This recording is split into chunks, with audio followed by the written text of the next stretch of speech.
Although he does not receive on-screen credit, Lester Cole, who adapted the novel Address Unknown for the screen, deserves credit for giving it an extra dimension. He changed the character of Griselle from Max's sister to his daughter and added a fiancé, Heinrich, to the mix. And this allows Max to retain his ingenuous naivete, while Heinrich devises the idea of murder by mail to avenge Griselle's death. Now, if movies had never learned how to talk, William Cameron Menzies may have been one of the greatest directors of all time. As a visual stylist, he was second to none. But as a director of actors, they were pretty much on their own. He didn't really elicit performances from his cast. He used them as graphic elements in a pictorial symphony, the emotion coming from the images less than the acting, not to discount the very effective performance of Paul Lucas. During the silent era, Menzies was a protege of influential art director Anton Grot. His initial claim to fame was designing the 1924 production The Thief of Baghdad, still considered one of the greatest fantasy films of all time. In 1936, Alexander Korda brought him to England to design and direct the speculative science fiction masterpiece Things to Come, written by H.G. Wells. Its amazing production values convinced David O. Selznick that Menzies was the man to help him bring Gone with the Wind to life.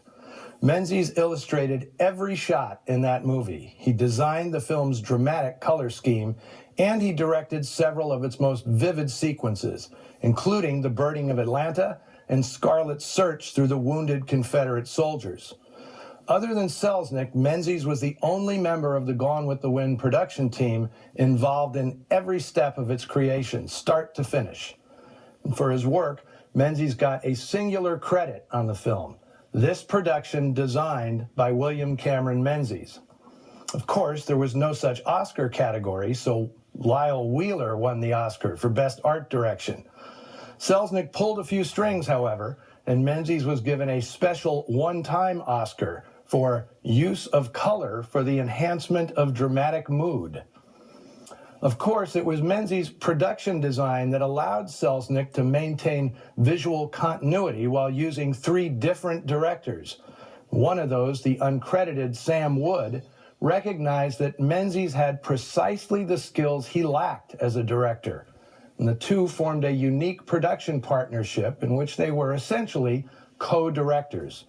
They produced a string of memorable movies, all with a sole director credit for Sam Wood: Our Town, The Devil and Miss Jones, Kings Row, Pride of the Yankees, For Whom the Bell Tolls, and Ivy. Address Unknown was the only one of their collaborations on which Menzies received a directing credit. And despite the rave reviews Address Unknown received, Menzies showed little enthusiasm for continuing as a director. For him, the creation of the film was achieved on his drawing board.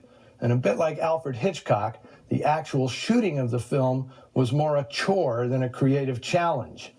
He did become a well-paid ghost director, brought in to figure out creative solutions to productions that had gone off the rails. As his biographer James Curtis noted, Menzies was more interested in having challenging work and doing it well than he was in getting credit for it. Now, by whatever label you apply, director, production designer, art director, William Cameron Menzies was one of the most talented and visionary creators in movie history. Let us know what you thought of Address Unknown on our Noir Alley Facebook page and Twitter feed. But don't bother if all you're going to say is that wasn't noir. I know that, but I wasn't about to pass up a chance to showcase the genius of William Cameron Menzies, or proof that some films from the 1940s will always be relevant. Next week, I'll be back with something from another cinema giant, Fritz Lang.